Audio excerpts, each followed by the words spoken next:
तुम्हें आज जाना। कम ऑन, आज तुम्हारा बर्थडे है यार, आज ही क्यों जाना है? कुछ हुआ है क्या?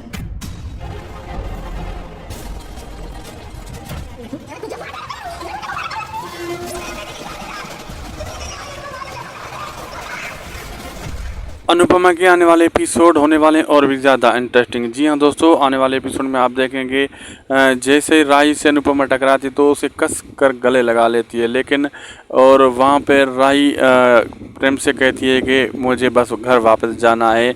और प्रेम कहता है क्यों, अभी तो आई हो, तुम्हारा बर्थडे भी है। और तुम्हें राही कहती है नहीं, मुझे कोई कोरस वगैरह नहीं करना, जाना है। तो वो बर्थडे मना लें, वो कहती है नहीं। तो वहाँ अनु सुन लेती है सब कुछ। अनु कहती है कि मैं घर जा रही हूँ वापस। वो जैसे ही रेल में वापस घर जा रही होती है तो रेल में कुछ लड़ते हैं आपस में लोग, धक्का मुक्की करते हैं। तो अनुपमा को धक्का मुक्की लग जाती है।